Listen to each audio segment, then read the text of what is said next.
du meine Arbeit für richtig hältst, ob du glaubst, dass ich fleißig gewesen bin, dass ich gearbeitet habe, dass ich mich in diesen Jahren für dich eingesetzt habe, dass ich anständig meine Zeit verwendet habe im Dienste meines Volkes. Gib du jetzt deine Stimme ab. Wenn ja, dann tritt für mich ein, so wie ich für dich eingetreten bin. नमस्कार बच्चों, मेरा नाम है राहुल और आप देख रहे हैं माई सीबीएसई क्लास। कार्यपत्रक 46 20 10 20 20। अरे फिर कुछ यूनिक डेट्स ही आ गई। 20 10 20 20 सामाजिक विज्ञान इतिहास पाठ 3। तो देखो काफी अच्छी बात है। ये एसएसटी और हिंदी के वर्कशीट में काफी अच्छी चीजें लगते हैं कि मतलब अध्याय तीसरा चल रहा है, वर्कशीट नंबर 4 चल रही है, मतलब टोटल तो 46 है। लेकिन ये इंग्लिश और मैथ वालों मतलब कौन से सरजी बनाते हैं यार कि मतलब लिखते नहीं है, बच्चे कंफ्यूज हो जाते हैं। कोई बात नहीं, हमारी सीबीएसई क्लास में सारा क्लियर होता रहे, कोई दिक्कत नहीं है। तो आज हम पढ़ेंगे नाजीवाद और हिटलर का उदय अध्याय 4। तो वर्कशीट में से एक बार भी देख लेते हैं। तो वर्कशीट नंबर जो 43 से शुरू हुई और नाजीवाद हिटलर उदय भाग 1, ठीक है। तो ये भी पढ़ा था, इसने टॉपिक का नाम लिखा है भाग 2। भाग 2 में हमने पढ़ा था प्रथम विश्व युद्ध 14 से 18 में हुआ था, इस बात को याद रखना। उसके बाद जो हिटलर आया था आपके वर्कशीट नंबर 3 में आ गया था। यह मुच्छड़ 3 नंबर पे आया था। हलकट जिंदा होता तो जरूर बुलाता, इधर कई बात मैं तो हूँ नहीं वहां पे। तो नाजीवाद और हिटलर का उदय अध्याय 3 और आज पढ़ेंगे नाजीवाद और हिटलर का उदय। तो यहाँ पे याद रखना जो हमने 3 में पढ़ा था हिटलर का कैसे जन्म, मतलब कैसे अवतार आया था, उसका मतलब की स्थिति ऐसी बन गई थी कि नेशनल पार्टी का नाम नाजी पार्टी के नाम से जाना जाता था। तो इन्होंने कुछ ऐसी स्थितियां यहाँ पे हो गई कि भुखमरी हो गई, बेरोजगारी हो गई। तो हिटलर को एक अच्छा खासा मौका मिल गया ताकि वो अपने लोगों को विश्वास बढ़ा। उसने विश्वास बढ़ाया और उस पार्टी का चांसलर, ऐसा चांस लिया कि पार्टी का चांसलर बन गया। देखो ये रहा ना, मंत्रिमंडल में सबसे शक्तिशाली पद चांसलर का पदभार संभाल लिया। अब बस भैया को इसको मौका मिल गया। अब इसने अपने ही बंदों पर, हिटलर द्वारा जर्मनी पे शासन, अब इसने अपने ही बंदों पर ऐसा कब्जा किया कि बंदे याद ही रखेंगे जर्मनी को। मतलब तानाशाह दूसरों पर होने से पहले इसने खुद पे तानाशाह हुआ, ठीक, अपने ही देश के व्यक्तियों पर। और हिल रहे यार आराम से। अगर मैं आपको पेपर दिखाऊं, ये रहा राहुल नाम के बच्चे का 9th क्लास का मार्च 2020 एसेट 2 का जो पेपर हुआ था, इसमें इस मुच्छड़ी तस्वीर आई थी और 1 नंबर में। पहचान लीजिए, जब पहली बार मैंने भी देखा था मैं ये तो यार कोई सी जोकर से कम नहीं है। जब मैंने इसकी वीडियो देखी और मैंने आप लोगों को भी दिखाई ना, सबसे पहले कैसा था, किसा चिल्ला बोल रहा हलकट कहीं का। यह एक तानाशाह, किस तानाशाह का चित्र है, किस तानाशाह का चित्र है, एक मुच्छड़ का चित्र है, ठीक है। ये मुच्छड़ क्यों कह रहा हूँ, इसे पता है कुछ बड़ा, जब मैंने शुरू में देखा तभी मेरे को इसका नाम यही याद हो गया था, बाद में हिटलर याद हुआ बाद में। तो ठीक है, तो एक बार हमने सपोर्ट मटेरियल से भी देख लेते हैं। आपका ये भी आया था कि इसमें 2 नंबर और बताता हूँ आपका, पीछे तो 6 नंबर का ये आया हुआ है, ठीक है।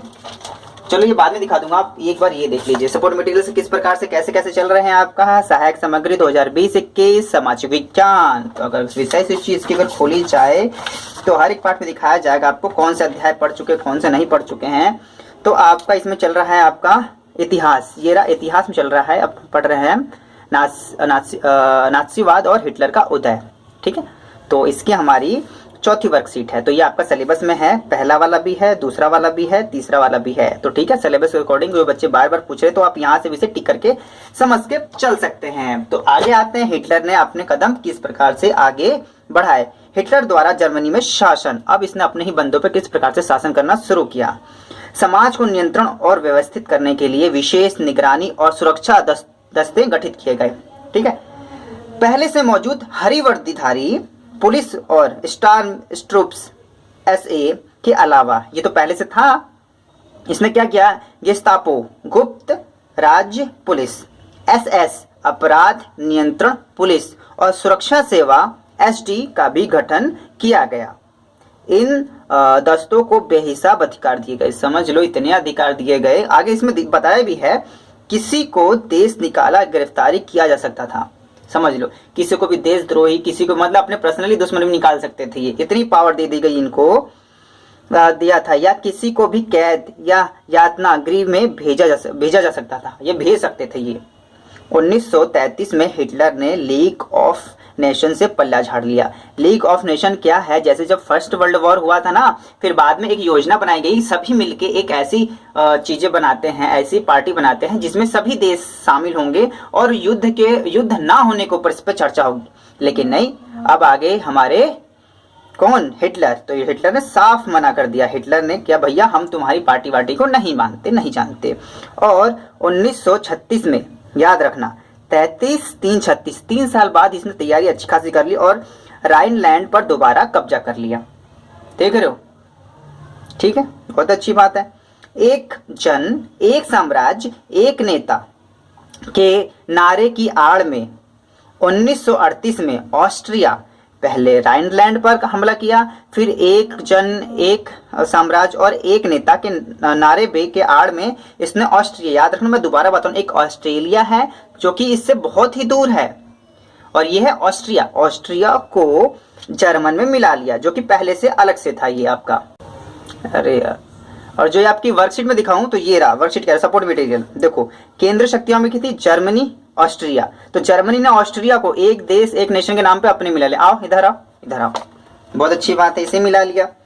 इतना पावरफुल हो गया हिटलर अपने आप में, ऑस्ट्रिया को जर्मनी में मिला लिया। इसके बाद उसने चेकोस्लोवाकिया को हड़प लिया, उसके पास का ही था। सितंबर 1939 में उसने पोलैंड पर हमला कर दिया। 1939, ठीक है, में पोलैंड पर हमला कर दिया, जिसके बाद फ्रांस और इंग्लैंड के साथ भी उसका युद्ध शुरू हो गया जो दूसरे विश्व युद्ध में बदल गया। तो याद रखना, जो दूसरा विश्व युद्ध स्टार्ट हुआ था 1939 में स्टार्ट हो गया था। 39 से 45 है, देखो खत्म वाला भी दिखाएंगे। 39 से शुरू हो गया था, उसने पोलैंड पर हमला कर दिया, जिसके बाद फ्रांस और इंग्लैंड से भी इसने झगड़ा कर लिया। देख रहे हो, मतलब मारम पिट्टी पे इतना उतार हो गया, चारों तरफ से इसने लड़ाई कर ली, इधर से मारो इसे, उधर से मारो उसे। इसके बाद उसका साथ ही उसका युद्ध शुरू हो गया जो दूसरे विश्व युद्ध में बदल गया। सितंबर, क्योंकि ये बंदा भड़ास पूरा भरा हुआ था ना प्रथम विश्व युद्ध के हिसाब से, इसने जर्मनी को इन्होंने काफी ठेस पहुंचाई थी, इस वजह से ये ऐसा व्यक्ति बन चुका था। लेकिन आगे क्या होता है, कई बार कहते हैं ना चालाकी कई बार भारी पड़ जाती है, तो इसने क्या देखा कि मैं तो इतनी पावरफुल हूँ। सितंबर 1940 में जर्मनी ने इटली और जापान के साथ एक त्रिपक्षीय संधि की। ठीक है, अब ध्यान से बताऊं तो जर्मनी ने, देखो जो मैं बार बार ये दिखाऊंगा ताकि ये सेट हो जाता है दिमाग में। जर्मनी ने आपका इटली और जापान के साथ इसने एक त्रिपक्षीय संबंधी अपनाई, त्रिपक्षीय। चलो भैया हम तीनों आपस में मिलकर काम करेंगे। चलो अच्छी बात है कि इतने बंदे हम लड़ाई झड़ाई कर रहा हूँ और बंदे को बुला लेते हैं हम। चलो 1941 में, जून 1941 में उसने सोवियत संघ पर हमला कर दिया। देख रहे हो इसकी बढ़ती हुई पावर, बढ़ती हुई लड़ाई पे लड़ाई, झगड़े पे झगड़े। यह हिटलर की एक ऐतिहासिक बेवकूफी थी। देख रहे हो इतना बड़ा तानाशाह आखिर में एक गलती कर गया ना। अब होता क्या है, जब जापान ने हिटलर को समर्थन दिया, जापान ने, छोटी मोटी आंखों वाले जो होते ना, जापान ने हिटलर को समर्थन दिया और पर्ल हार्बर पर अमेरिकी ठिकानों को बमबारी का निशाना बनाया। अब याद रखना, अमेरिका का सबसे बुरा जो सैन्य नुकसान हुआ है पर्ल हार्बर में ही हुआ है आपका।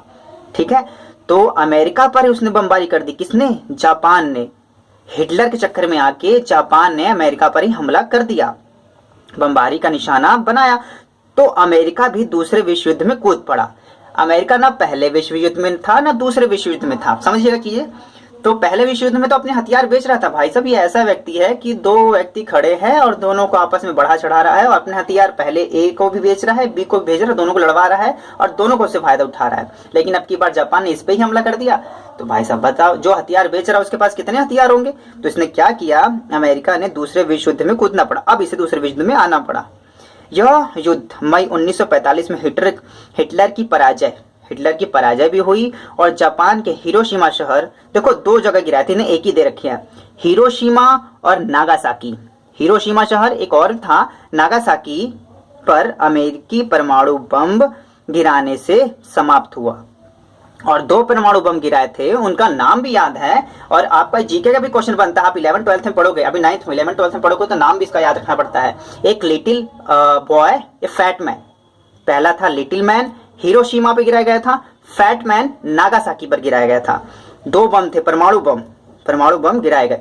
अगर मैं थोड़ा सा आपको अगर लिंक करूं, बच्चों घबराना मत, नहीं देखो दूसरी वर्कशीट में इंग्लिश की वर्कशीट लेके आ रहा हूँ, वर्कशीट 43 इंग्लिश की। आपको पता है ना, ए ट्रूली ब्यूटीफुल माइंड में हमने पढ़ा था जो E = mc² अल्बर्ट आइंस्टाइन के बारे में। इन्होंने यही कहा था ना, अगर दोबारा से यहाँ से पढ़ लेते हैं, 5 years after discover the nuclear fusion in the Berlin America physicist were very upset. America के जो फिजिस्ट थे, भौतिक वैज्ञानिक थे, उन्होंने काफी चिंतित हो गए थे, क्योंकि they were afraid of Nazi could build and use an atomic bomb. तो नाजीवाद, तो आप यही समझेंगे जो नाजीवाद थे ये काफी वो थे तानाशाह, और ये इस प्रकार से क्या बना सकते हैं, एटॉमिक बम, एटॉमिक यार यूज एटॉमिक बम। तो एक बार अगर चीजों इसे अगर दोबारा से बच्चों पढ़िएगा, वर्कशीट काफी अच्छी समझ में आएगी, आप इंटरेस्टिंग भी लगेगी वर्कशीट 43 में, ठीक है। तो were afraid Nazi could build, Nazi बना सकते थे यूज एन एटॉमिक बम। तो उन्होंने बनाया, बात की बात है कब नहीं बनाया, लेकिन उससे पहले ही अमेरिका ने जापान के ऊपर बम गिरा के सारा काम तबाह कर दिया और हिटलर की हार हो गई वहां पे, और जापान को घुटने भी टेकने पड़े। तो जो दूसरा वर्ल्ड वार था 1939 से 1945 तक चला, और अमेरिका ने परमाणु बम गिराए थे जापान के 2 शहरों पर, हिरोशिमा नागासाकी। एक पहला था लिटिल बॉय फैट मैन के नाम से 2 बम गिराए थे। सत्ता में पहुंचते ही नाजियों ने सत्ता में पहुंचते ही, जो सत्ता में पहुंच चुके थे पहले, शुद्ध आर्य जर्मन के अलावा, जो शुद्ध थे आर्य जर्मन है भैया, जो शुद्ध है आर्य जर्मन के अलावा अन्य नस्ल, बीमारियों और समाजों के अवंचित। तो अन्य में क्या थे आपका, यहूदी थे, यहूदी, ठीक है। अन्य नस्ल में आपके यहूदी आते थे, बीमार और समाज में अवंचित मान उनका सफाया करना शुरू कर दिया। और याद रखना, बीमार वाले भी थे। बीमार मतलब कि जो लड़ाई झगड़े में उनका हाथ पैर टूट गया, हटाओ भैया साहब, हटाओ इसे, जो देश में कुछ के लिए कुछ नहीं कर सकता हटाओ, मतलब समझ रहे हो, जो देश के लिए उसने लड़ाई की और उसे हाथ पैर टूट गया तो उसे हटा दिया गया। आगे बढ़ते हैं, मार दिया गया, शुरू कर दिया। तो यूथनेशिया दया मृत्यु कार्यक्रम के तहत, देख लो कैसा कार्यक्रम चलाते हैं भैया, दया मृत्यु, यूथनेशिया दया मृत्यु, मतलब कि ऐसी स्थिति आ गई वहां के लोगों की, भैया हमें जान से मार दो, कोई दिक्कत नहीं, मारो पीटो मत, बस एक बार मार दो। दया मृत्यु कार्यक्रम के तहत लाखों जर्मनों को मार दिया गया, क्योंकि हाथ पैर उनके टूट चुके थे लड़ाई झगड़े में, मतलब युद्ध में। नात्सियों जर्मनी में सबसे बुरा हाल यहूदियों का हुआ। उनकी नज़र में यहूदी आदतन हत्यारे और सुखखोर थे, जो अपनी घनी बस्तियों घेटों में रहते थे। हिटलर की दृष्टि में, याद रख, हिटलर की दृष्टि में इनका सिर्फ एक ही हल था, यहूदी को पूरी तरह खत्म कर दिया जाए। अब ध्यान से देखिएगा, यहाँ पे आपको एक ट्रेन बनाई दिखाई जा रही है, ट्रेन ही समझ सकते हैं एक प्रकार के, और नीचे लिखा क्या गया है, यहूदियों को गैस चैम्बर तक ले जाने वाली एक मालवाहक गाड़ी। इसमें यहूदियों को ठूस ठूस के भरा जाता था और गैस चैम्बर में डाल के उन्हें मौत के घाट उतार दिया जाता था। ये ऐसा था, कौन, हिटलर या मुच्छर, काफी मतलब कि इतना निरंकुश शासक, क्या बताने का है, यहूदियों को पूरी तरह खत्म कर दिया जाए, यही इसका था। हिटलर की दृष्टि में इनका सिर्फ एक ही हल था, यहूदियों को पूरी तरह से खत्म कर दिया जाए। अगर यहूदी के अगर बारे में बात करूं, जो आप ये जानते हैं ना, इजराइल, जितने भी इजराइल में व्यक्ति हैं, ज्यादातर जो धर्म है यह यहूदी से ही है, ठीक है, और काफी ताकतवर आज है, कोई उंगली दिखा के नहीं बात कर सकता आज इजराइल से। नाजियों ने यहूदियों को तरह तरह के आतंकित किया, उनकी आजीविका के साधन छीन लिए और शेष समाज की अलग थलग करना पड़ा। बाद में उन्हें पोलैंड में बनाए गए गैस चैम्बर में ले जाकर मार देने की रणनीति अपनाई क्या, लागू की गई। समझ रहे हो, ऐसा हाल था ये मुच्छड़ का। अब ऊपर जाके क्या भोग रहा होगा ये तो यही जानेगा। चलिए हम आगे बढ़ते हैं आगे, ठीक है, वीडियो ज़्यादा लंबी हो जाएगी। तो पहला प्रश्न उत्तर पे आते हैं, बहुत बच्चे यहाँ से इंतजार कर रहे होंगे। तो देखते हैं, हिटलर ने जर्मनी में नियंत्रण बढ़ाने के लिए कौन कौन से संगठन बनाए। तो इसका पहला का आंसर जैसे आपने पढ़ा था, पहले से तो हरे रंग के वाले थे ही, तो इसने 3 और अलग से बनाए थे। गेस्टापो गुप्तचर राज्य पुलिस, SS अपराध नियंत्रण पुलिस, ST सुरक्षा सेवा। तो पहले का आंसर है आपका। दूसरा है, नासी सोच के अनुसार अवंचित लोग कौन लोग थे? तो देखो, नाज़ी सोच के अनुसार शुद्ध आर्य जर्मनों के अलावा जितने भी थे, अन्य नस्लों, बीमार व यहूदियों आदि लोग आवांछित थे। बीमार लोग को भी उसने ले लिया। चलो आगे। तीसरा, हिटलर के किन किन देशों पर आक्रमण किया, मानचित्र में पहचान कर लिखिए। देखो यहाँ मानचित्र में काफी छोटा है, इसमें दिखाई हुए तो नहीं बन रहा है, लेकिन फिर भी मैंने लिख दिया है क्योंकि इसमें क्वेश्चन में तो आपके पैराग्राफ में लिखा था पोलैंड, फ्रांस, इंग्लैंड। इससे तो इसकी दुश्मनी चल रही थी भैया, फ्रांस और इंग्लैंड से। तो ऑस्ट्रेलिया को भैया अपने मिला लिया। चेकोस्लोवाकिया पर हमला कर दिया। सोवियत संघ, अब सोवियत संघ ये समझिए जो रूस था यही था, और इसकी सबसे बड़ी गलती यही थी, इसने सोवियत संघ पे हमला कर दिया। सोवियत संघ पे हमला गलती क्यों थी? क्योंकि वो फ्रांस इंग्लैंड से पहले से लड़ रहा था, तो इसकी ये गलती थी। इसने इसके लिए थोड़ी सी सेना और चार बंदों से बैठे रहो यार, चारों ने कूट के धर दिया इसको। आओ इधर। तो ठीक है, तो ये था। चलते हैं 5 नंबर पे 4 नंबर पे, यहूदियों के साथ नाज़ी व्यवहार किस प्रकार का था? अब अच्छा तो था ही नहीं, आप तो जानते ही हैं। यहूदियों के साथ नाज़ी व्यवहार बहुत बुरा था। नाज़ी लोगों ने यहूदियों से उनकी आजीविका के साधन छीन लिए। देखो यहाँ पे थोड़ा सा छीन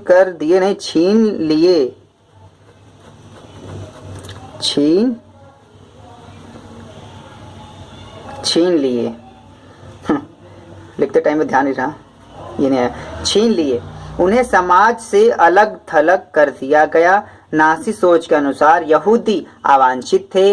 यहूदियों को गैस चैम्बरों में ले जाकर जान से मारा जाता था। ऐसी स्थिति थी।